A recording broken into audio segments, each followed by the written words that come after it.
Bom dia, irmãos. A gente recebeu o cartão, mas não é a primeira vez que nós estamos aqui, né?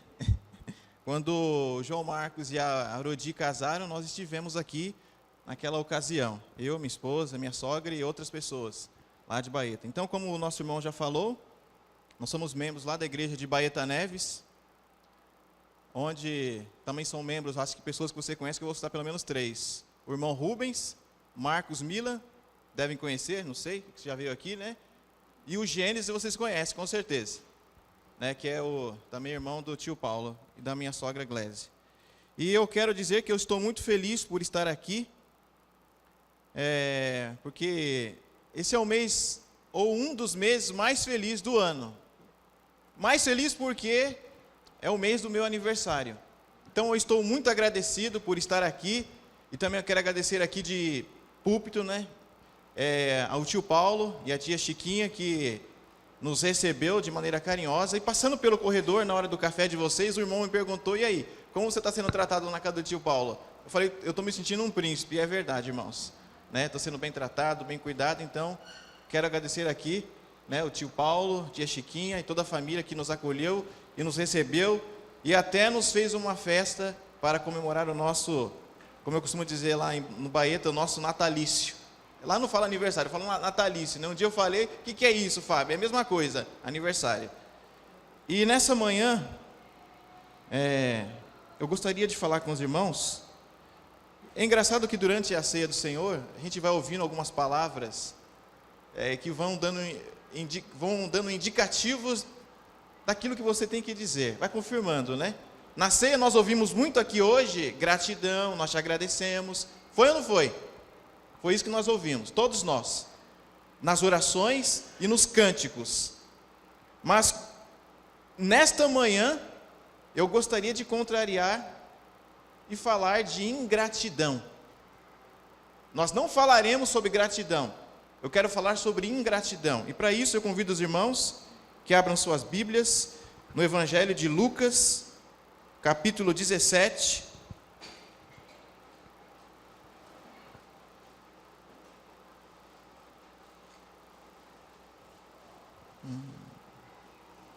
Nós vamos ler do 11 ao 19.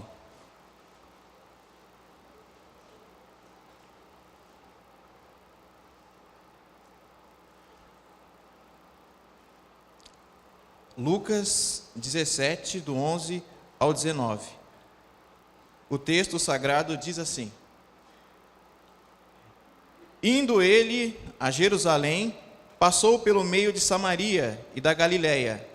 Entrando em certa aldeia, saíram-lhe ao encontro 10 leprosos, os quais pararam de longe e clamaram: Jesus, mestre, tem misericórdia de nós.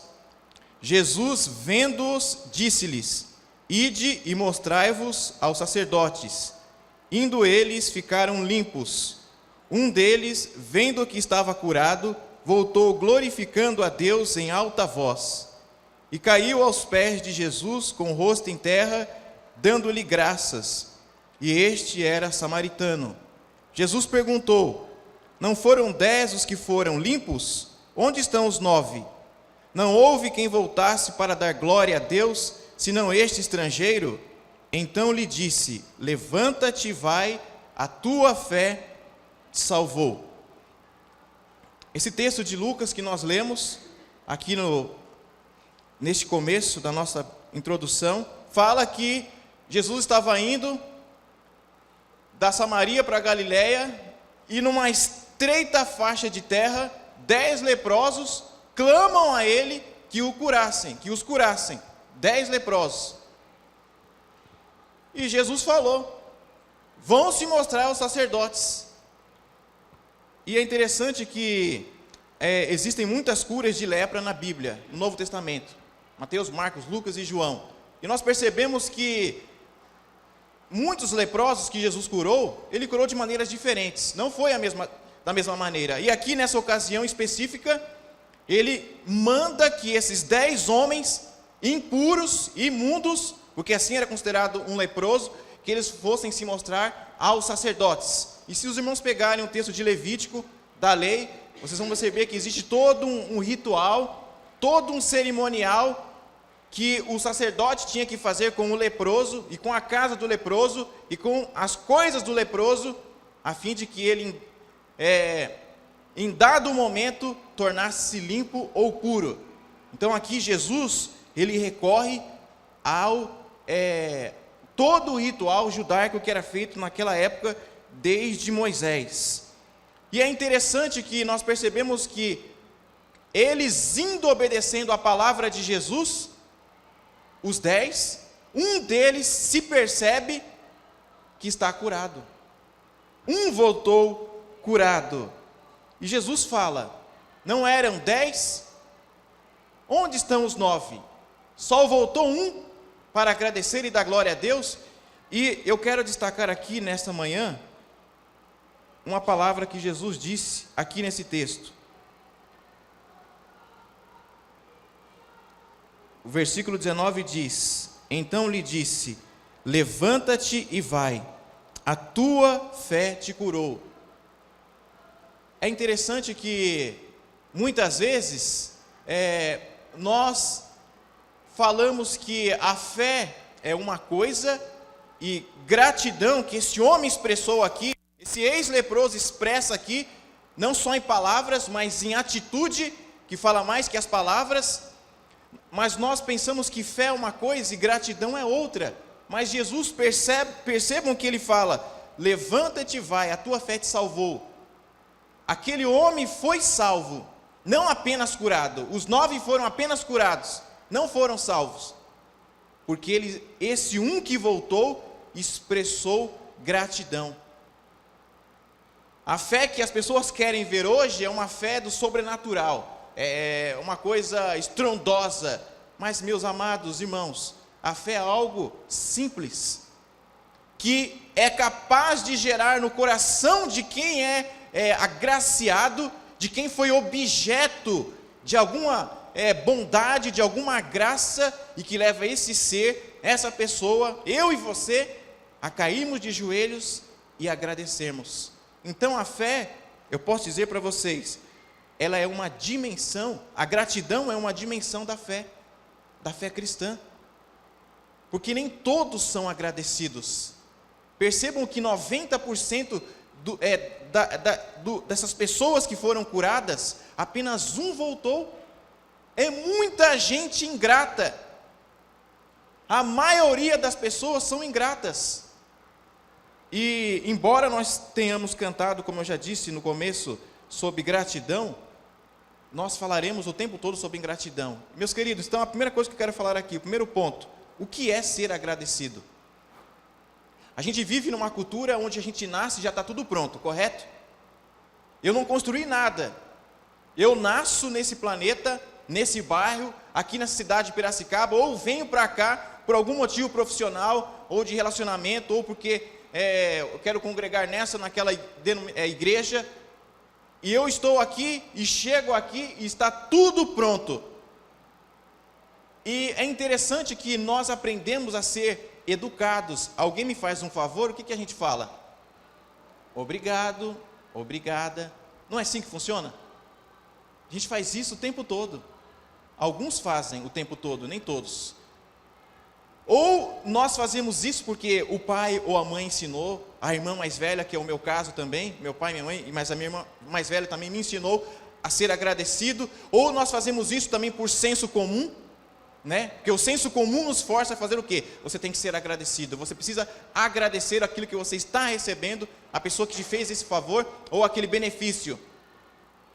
E aí, quando nós recebemos alguma coisa, algum bem, alguma graça, muitas vezes nós falamos muito obrigado puramente por osmose.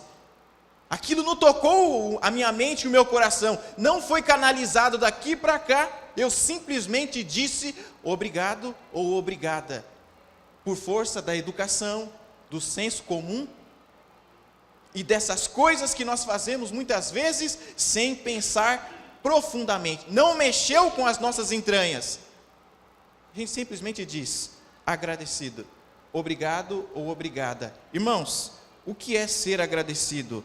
A gratidão, segundo muitas pessoas, filósofos, estudiosos, é uma marca de quem tem caráter. Só quem tem caráter sabe ser agradecido. Só as pessoas que têm impresso na sua alma gratidão, voltam, como esse para agradecer o que recebeu, aquilo que foi dado a este ou aquele.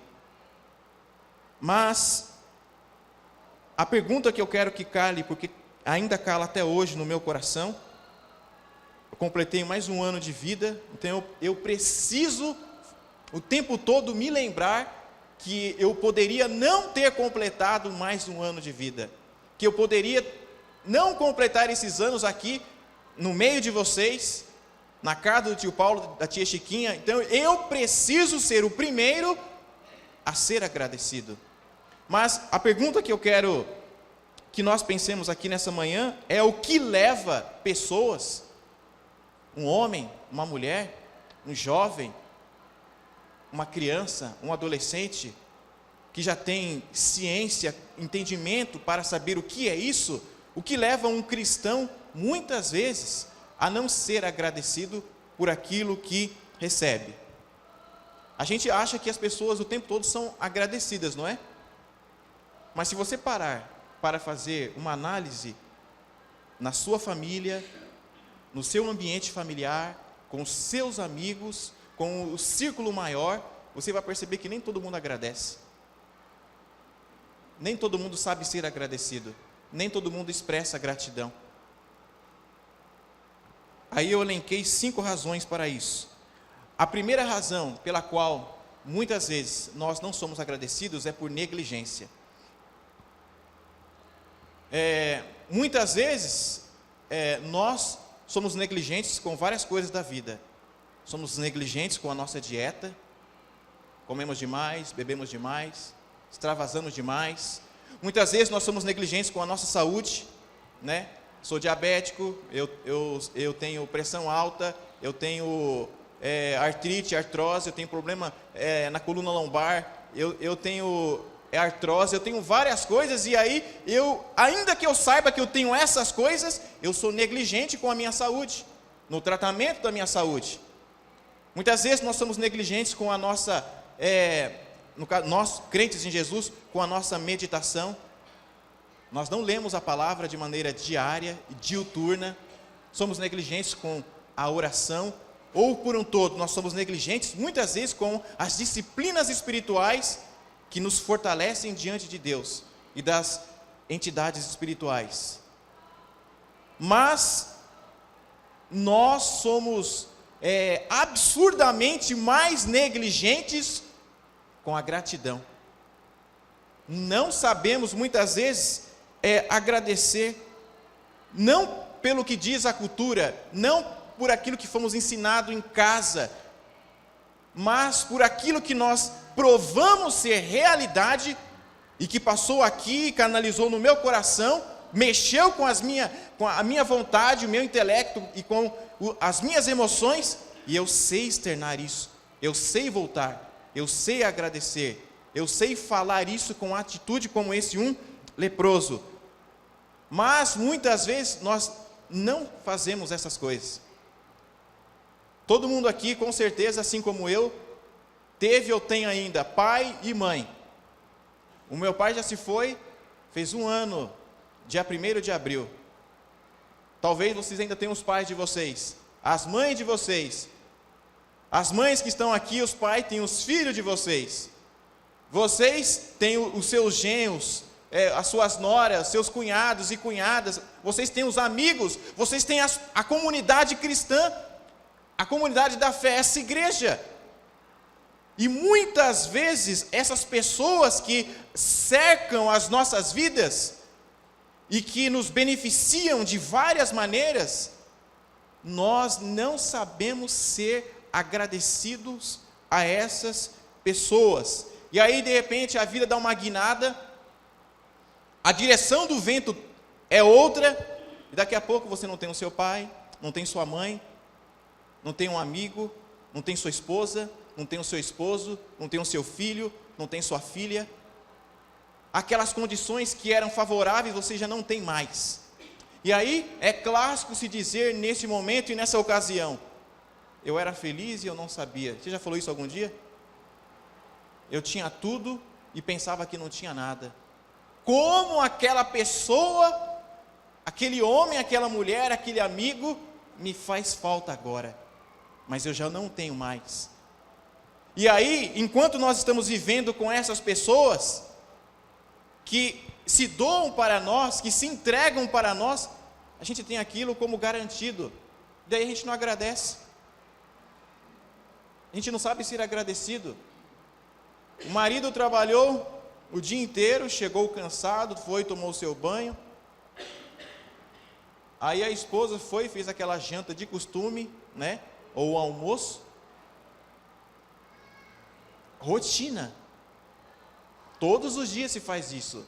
Café da manhã, almoço e janta, para quem tem essas refeições diárias. Na minha casa, eu não almoço e nem janto em casa, na maioria das vezes, porque eu trabalho fora e minha esposa também. Então eu almoço fora. Mas uma coisa que é de praxe na minha casa, que é uma marca, né, da minha casa, todos os dias, quando a minha esposa chega, entre 5 e 5 e meia, 6, o máximo, dependendo do dia, ela me faz um café. Eu adoro tomar café, irmãos. Então isso é uma marca. Aí, porque ela faz isso todos os dias, todas as semanas, o ano inteiro. Sequer eu lembro de agradecer para ela. Já virou rotina, né? O marido leva o lixo na rua, a mulher acha o quê? É uma obrigação dele levar, não faz mais que obrigação. Leva mesmo, né? É assim que funciona. A gente cai na rotina. Não pensa que da noite para o dia a vida da gente pode mudar e você não vai ter mais aquela pessoa para fazer aquelas coisas simples e que às vezes aos nossos olhos são diminutas, mas sem aquelas pessoas, sem aquelas almas caridosas, bondosas, você não vai ter muito do que tem agora e neste momento. Por isso, irmãos, é que o salmista, lá no Salmo 103, ele fala esta palavra: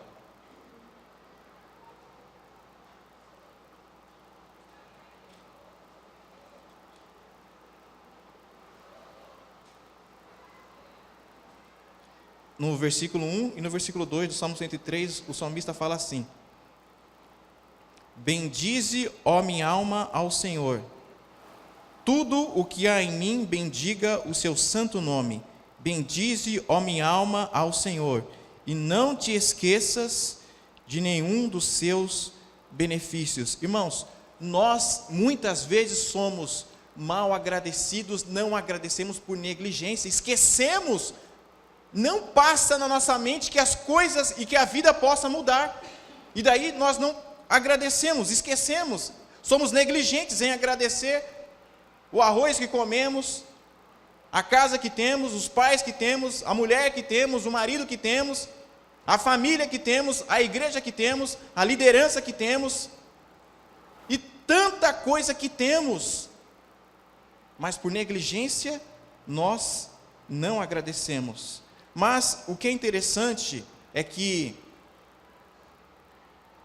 muitas vezes a gente tem a oportunidade de agradecer, e o que a gente faz com a oportunidade? A gente posterga. Outro dia eu agradeço, outro dia eu falo com a pessoa, outro dia eu manifesto o que eu senti, né, que eu sou agradecido, o meu carinho, o meu sentimento, por algo que eu recebi, por aquilo que me fizeram. Irmãos, o ditado é clássico e é claro, ele não vai mudar. A oportunidade bate quantas vezes? É uma vez. É uma vez. Eu estou aqui agora, diante de vocês, e eu estou agradecido por estar aqui. Se eu não falar que eu estou agradecido verdadeiramente, a oportunidade veio, eu não falei, e talvez eu não tenha outra oportunidade. Porque quando eu sair daqui, eu não sei o que pode acontecer comigo. Não sei o que a vida pode me apresentar. Eu não sei o que Deus tem preparado para mim. E aí eu perdi a oportunidade. Irmãos, nós somos muitas vezes ingratos por negligência. A segunda coisa, nós muitas vezes somos ingratos por sentimento de onipotência. Nós achamos que nós nos bastamos. Eu não preciso de ninguém. E aí eu rivalizo, porque eu me sinto onipotente, eu posso tudo, eu consigo tudo, eu me rivalizo com Deus, porque só Deus é onipotente. Deus tem todo o poder, Deus tem toda a potência, Deus pode tudo. Mas eu acho que eu também posso tudo. Eu acho que eu consigo tudo. Com a força do meu braço, com a minha saúde, com a minha intelectualidade, com o meu pensamento, com a minha filosofia, com as minhas coisas, com as minhas ferramentas, com o meu manejo, com o meu modo de ser e pensar e viver. Eu penso que eu me basto. Então, quem pensa que se basta, que se garante, essa é uma pessoa onipotente. Para que precisar do outro? Se eu consigo resolver os meus problemas, as minhas dificuldades, se as coisas que sopram na minha vida, eu consigo me sair bem sem a ajuda do outro. Muitas vezes, porque nós não agradecemos, é isso que nós estamos falando para as pessoas que nos fizeram alguma coisa. Eu sozinho me basto. É interessante que quando a gente casa, no meu caso já fazem 13 anos, você começa a perceber que você não se basta. Na cultura brasileira, principalmente, não agora, mas antigamente, o homem, ele era 100% dependente da mulher. Chegava em casa, quem fazia comida? A mulher. Quem lava a roupa? A mulher. Quem limpa a casa? A mulher. Quem cuida dos filhos? A mulher. Não era assim antigamente? Os pais de vocês, os avós de vocês. Agora, hoje em dia, já não funciona assim. Já não é assim que funciona. Mas se eu mantivesse o mesmo pensamento dos antigos, nessa situação real, da qual eu e muitos aqui compartilham comigo, que eu me basto, que eu me garanto, aonde estaria minha esposa numa hora dessa? Ela chega em casa, ela trabalha, aí alguém tem que lavar, alguém tem que limpar o banheiro, limpar o chão, levar o lixo. Aí eu jogo tudo nas costas dela, porque você faz tudo, porque eu estou aqui, eu me basto, eu não me envolvo nisso, né? Não reconheço o que você faz, não preciso da sua ajuda, e podia ser ela também. Será que isso não acontece com a gente? Orgulho, vaidade, e a gente não procura o outro, não se abre com o outro, não pede ajuda, porque a gente pensa que nós nos bastamos. Mas a verdade é que o exemplo do leproso aqui mostra que quem é grato sempre vai incluir o outro. Gratidão tem a ver sempre com o outro que me deu, o outro que se doou, o outro que me beneficiou, o outro que me agraciou, o outro que se abriu, que estendeu a mão, que doou o seu tempo, doou os seus recursos. Gratidão sempre tem a ver com o próximo. Não há criatura que seja grata diante de Deus que não envolva o próximo, o outro. Seja o outro a esposa, o esposo, a sogra ou o sogro, a família, quem quer que seja, porque gratidão envolve sempre o outro. E por isso, todas as pessoas ingratas dessa vida, poderia ser eu, podemos ser nós, crentes em Jesus, todas as pessoas ingratas e que vivem com o sentimento de onipotência, sempre acabarão sozinhas. Sempre vão acabar sozinhas. O final de uma vida de ingratidão, na qual eu acho que eu sou onipotente, é uma vida que se finaliza só. Por isso, meus amados, nós não podemos ser ingratos. A terceira causa pela qual nós somos negligentes é por insatisfação, porque somos insatisfeitos. Quem aqui está satisfeito por estar aqui hoje? Está todo mundo satisfeito, né? Nossa, eu estou super satisfeito. Nada me falta, não quero mais nada na vida. O dinheiro que eu ganho está maravilhoso, a roupa que eu visto, né? A família que eu tenho é maravilhosa, não queria outra. a casa que eu tenho, o carro que eu tenho, as coisas que eu tenho, está tudo certinho. Está cada pingo no I, cada pingo no J. Nada a se acrescentar, nada mais. O que eu tenho agora me basta. Será que isso é real mesmo, irmãos? Será que é assim que funciona mesmo? Não. O ser humano, mesmo nós crentes em Jesus, somos pessoas muitas vezes insatisfeitas. Nós não estamos contentes com o que temos. Nós não estamos em paz com aquilo que já adquirimos agora. Quando eu era menor, isso já tem muito tempo, não menor em estatura, menor em idade, né? Entendam bem. Eu dizia assim para os meus amiguinhos, a meninada que brincava comigo de 12, 13, 14, 15 anos, adolescentes. Puxa, eu queria ter a sua família, meu. Eu queria ter a sua mãe e seu pai.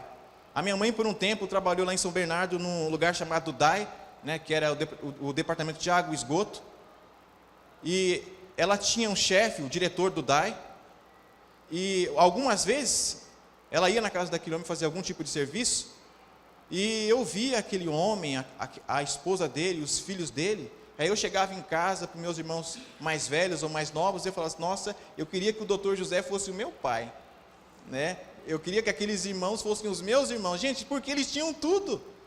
Os melhores carrinhos, conforto, tranquilidade, sossego. Aí quando eu chegava na minha realidade, estou insatisfeito, eu quero aquilo. Eu quero aquilo para mim. E muitas vezes, nós vivemos com uma síndrome que eu classifiquei, síndrome do SQM. Alguém é capaz de desvendar essa sigla? Síndrome do SQM. Síndrome do quero mais. Quero mais. Eu sempre quero mais. Nós sempre queremos mais.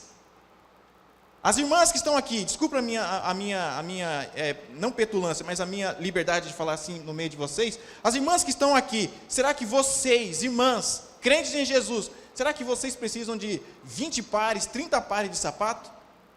Será que vocês precisam de ter 4, 5, 6 bolsas mesmo? Será que é assim? Todo mundo aqui tem celular, né? Com certeza. Será que só porque saiu um modelo mais novo, 4.1, 4.2, 4.5, quem isso, tem aquilo outro, uma câmera melhor, um operacional melhor, eu tenho que largar o meu que tem 1 ano e comprar um novo? Saiu um modelo novo de carro, o meu está zerado, bonitinho, nem amaciou o motor ainda, mas porque saiu um novo, eu quero aquele carro novo. Em muitas coisas na vida, nós somos seres insatisfeitos. Não há contentamento. Principalmente se vier uma situação de crise e de dificuldade. Aí é pior a coisa. Aí o abismo se abre muito mais profundo. Mas no geral, estando mesmo as condições alinhadas, bonitinho, nós mantemos aqui dentro um espírito, muitas vezes, de insatisfação e de não contentamento. Irmãos, pessoas ingratas são assim. Elas não estão satisfeitas. Um marido que tem uma mulher de 50, olha para ela e fala assim, eu vou querer uma de 30 agora, ou uma de 25. Está descontente com ela. Gente, isso acontece. Eu olho para a comunidade local aqui, eu não estou descontente com a minha liderança, com a comunidade, né, com o rebanho. Eu quero me relacionar com outras pessoas. As de lá devem ser melhores que as daqui. Insatisfação, descontentamento. Pessoas ingratas geralmente são assim, insatisfeitas e descontentes. A quarta razão pela qual nós somos ingratos, muitas vezes, é por egoísmo. Nós somos egoístas. E o egoísta tem uma frase, uma fala muito clássica. Tudo é no possessivo. A mulher que vocês têm é de quem? Aí a gente fala, é minha mulher, né? É minha, mas é minha mesmo. Eu casei com ela, assinei o papel, eu fiz um pacto, uma aliança com ela diante de Deus e diante de testemunhas da igreja, da família e do Estado, até que a morte nos separe. Mas a gente fala, é minha, o carro é meu, a casa é minha, é meu celular, é meus filhos, é minha igreja. Não é assim que a gente fala? É assim. Criamos um mundo egocêntrico. Aí Deus fala assim, ó, fulano, vou levar sua mulher para o céu, beleza? Aí o que você fala para Deus? Não, é minha mulher. Minha mulher. Vocês têm filhos aqui? Aí você fala, ó, eu criei o meu filho, eduquei o meu filho para ele ser um engenheiro, para ele ser um advogado, para ser uma médica, para ser qualquer outra coisa. Aí Deus fala para você, pai e mãe, ou pode falar para mim que ainda não tenho filhos, mas Ele pode me falar isso. Eu quero que seu filho seja missionário no pior lugar do planeta, lá no Talibã. Aí a gente vai falar o que para Deus? Não, é meu filho, é minha filha. Mas é nosso mesmo? Se você parar muito bem para pensar, nós não temos nada. Ontem, falando com o tio Paulo, lá numa conversa agradável, de noite, a gente conversava sobre isso. A gente não tem nada, irmãos. Nada do que a gente acha que temos é nosso. Até o corpo que a gente cuida, valoriza, alimenta, nutre, faz academia, faz dieta, faz uma série de coisas para preservá-lo, não é nosso. A gente morre, faz o enterro bonitinho, enterra no caixão. Sabe de quem que é o corpo? É do Estado. O corpo é do Estado. Você não tem nada. Então, quem é ingrato, nutre um pensamento de que ele tem coisas, que ele possui coisas. Mas não é assim que eu e você temos que viver diante de Deus. A quinta e última razão pela qual somos ingratos é por comparação. A gente se compara com as pessoas, né? Todo mundo se compara. Mas geralmente se compara com quem tem mais do que a gente. Por exemplo, eu sou um cara muito bonito, né? Eu me acho muito bonito. Penso que sou bonito. Né? É um direito que eu tenho e ninguém pode me roubar isso. Aí passa um cara ali, né? Eu olho para ele. Podia ser o Brad Pitt, qualquer outro, né, que as pessoas acham que é um modelo de beleza, de boniteza, e eu olho para ele e falo, aquele cara é mais bonito do que eu, meu. Você está andando com o seu carro na rua, na avenida, numa BR ou em qualquer faixa estreita, você vê uma pessoa dirigindo um carro, aquele carro é mais bonito que o seu, aquele carro é mais potente que o seu, a mulher dele é mais bonita, os filhos dele são mais bonitos, a casa dele é melhor que a sua, ele é mais inteligente que você, ele sabe falar melhor do que você. Irmãos, a gente se compara, e quando a gente se compara com aqueles que são mais do que a gente, gera também insatisfação e descontentamento. Tem até aqui um livro chamado O Mito da Grama Verde. Já leram esse livro? Já leram? A grama do outro sempre é mais bonita, né? Que lindo.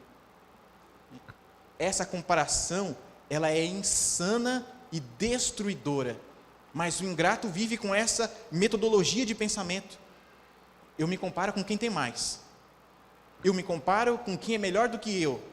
Por que não se comparar com quem tem menos? Com quem eu me acho bonito, mas eu olho para a pessoa que é mais feia do que eu, esteticamente falando, que é mais pobre do que eu, que tem menos condições sociais do que eu. Aí eu não vou ficar descontente nem satisfeito, que eu vou olhar para mim, ele não tem nada, eu tenho mais.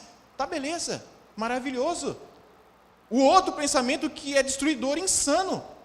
Não é cristão esse pensamento, é diabólico. Foi esse pensamento que o diabo inculcou em Adão e Eva.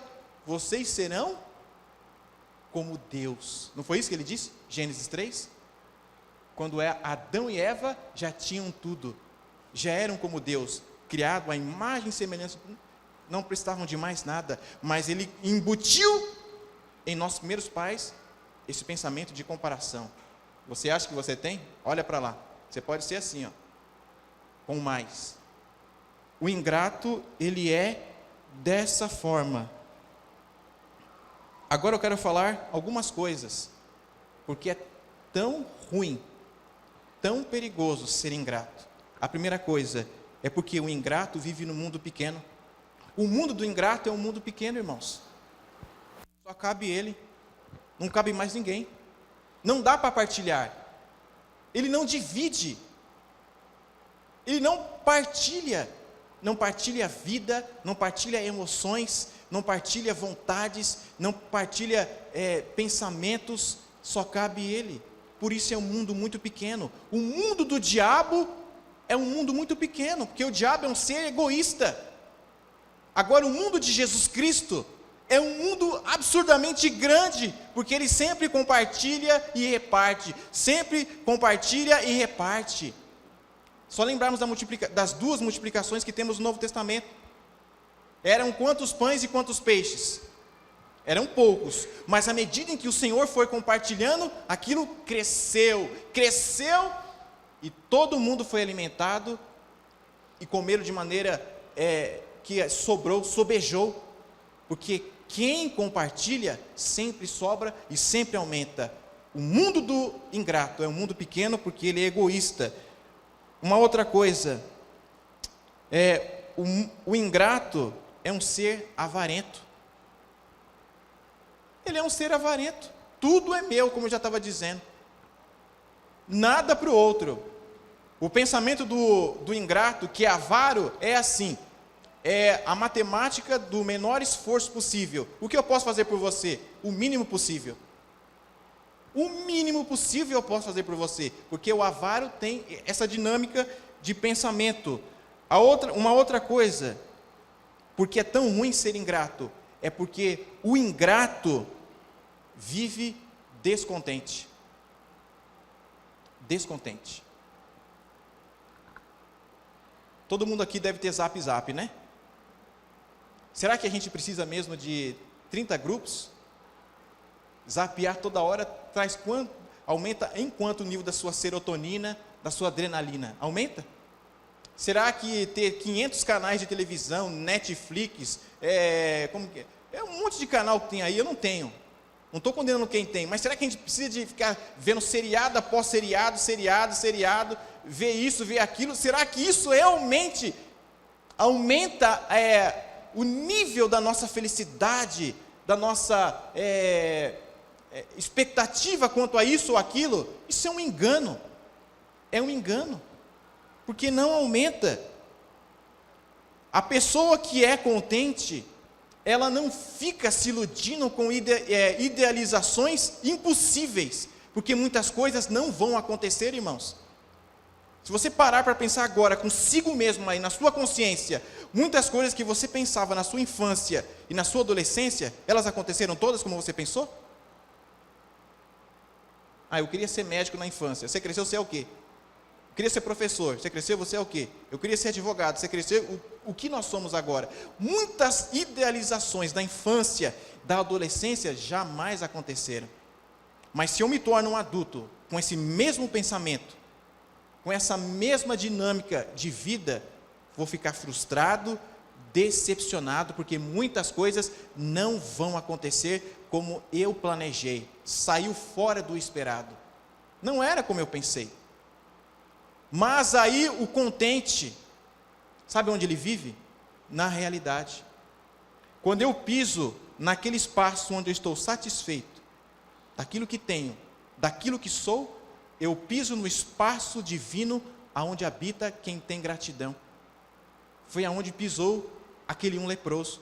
O espaço que ele pisou é o espaço divino aonde o grato manifesta sua gratidão àquele ou àquela que lhe fez algo ou alguma coisa. Eu quero dizer mais algumas coisas para finalizar o nosso pensamento. Por que nós não podemos ser ingratos? Nem com Deus, nem com a família, com as pessoas que nos cercam. Primeiro, porque nenhum de nós temos garantias de mantermos essa atual realidade. Está todo mundo aqui com saúde, não está? Quem garante que daqui uma semana você não vai estar com uma saúde piorada? Uma gripe, um resfriado, uma doença incurável? Quem garante? Alguém se arrisca a levantar? Daqui uma hora eu vou estar, daqui 2 horas, não há como garantir isso. Não há como garantir se eu vou estar vivo ou se eu vou estar morto, se eu terei minha esposa, minha família. Não há como garantir se daqui 1 ano eu vou voltar aqui na mesma data, na mesma ocasião da Páscoa. Não há como garantir isso. Por isso, quem é grato aproveita todas as oportunidades que tem para manifestar gratidão, para voltar como esse leproso, porque ele sabe que o tempo não está restrito ao seu onipotente cuidado. Por isso, precisamos ser gratos, porque nada do que temos está garantido. A segunda coisa que a palavra nos fala: nós não podemos ser dominados pela cultura. 10, quantos que voltaram? 1. Significa dizer o seguinte, irmãos, nós temos que ser uma cultura de resistência dos 9. A maioria é ingrato, não sabe agradecer, não sabe voltar, não sabe dizer obrigado sinceramente, de verdade. Então eu e você que estamos aqui nessa manhã dominical, precisamos ser como esse um leproso, uma resistência de um entre a maioria. E é difícil fazer isso, quebrar com a cultura, os ditames da cultura, que parece que é tão fechado, hermético, que é quase que intransponível, mas é possível que eu e você ultrapassemos essa barreira e nos posicionemos diante de Deus e dos homens como uma cultura que faz resistência à ingratidão. Temos que ser assim. É necessário que nós sejamos assim. Uma outra coisa que nós precisamos fazer: precisamos saber que tudo que somos, tudo que temos, vem de Deus. O corpo que você tem, a cor dos olhos que você tem, o ar que você respira, a mulher que você tem, o marido que você tem, os filhos que você tem, a comida que você vai comer daqui a pouco, o carro que você tem, a casa que você tem, o comprimento dos seus cílios, as cãs, os que já têm cãs, cabelo branco, tudo veio de Deus. Você não fez nada. Pensa aí agora rapidamente. Quantas coisas nessa vida que a gente tem e que dependeram exclusivamente de nós. O corpo que eu tenho, foi eu que fiz? Foi eu que fiz? Eu sou o causador desse corpo. Não, precisou de meu pai e minha mãe se unirem, numa união amorosa, quero pensar assim, que às vezes não é assim que acontece, para gerar este corpo. Quantas pessoas trabalham, se doam, se entregam generosamente por nós, sem que eu tenha feito absolutamente nada. Eu simplesmente, é como se eu fosse num restaurante, e eu me sento, faço o meu pedido, e recebo como se fosse pura obrigação do outro, me dar aquelas coisas. Quando as coisas não funcionam assim. Às vezes em casa é assim que acontece. A gente acha que o outro faz porque é pura obrigação. É o dever daquela pessoa. Mas nem sempre é. Na maioria dos casos não é. A pessoa faz porque são pessoas generosas. São pessoas dadivosas. Pessoas que se entregam. Que se derramam como aquela mulher pecadora aos pés de Jesus. Derrama suas preciosidades sobre pessoas que não merecem, que não são dignas. Hoje se comemora nesses 3 dias a Páscoa. E nós, crentes em Jesus, temos que pensar que o Deus Todo-Poderoso, que se revelou por meio de Jesus Cristo, é quem nos tem dado todas as coisas. Nós vamos para o céu, temos o Espírito Santo de Deus, temos a paz de Deus, temos a graça de Deus, temos o amor de Deus, temos a comunidade do povo de Deus, fazemos parte da família de Deus, temos um Deus que nos cerca por detrás e por diante, segundo o Salmo 139. Irmãos, não há como um crente verdadeiro e que tem caráter ser um ingrato. Sejamos então agradecidos a Deus o tempo todo e fora do tempo, porque não há como se viver crente em Jesus feito um ingrato. Isso não cabe em nós, não deve ser a nossa marca. Nós temos que ser como esse um que voltou dando glória a Deus. Então que nesta manhã todos possamos dar glória a Deus por tudo que temos, por tudo que somos, e especialmente por ter um Deus que nos deu salvação eterna na pessoa de seu Filho, Jesus Cristo. Amém.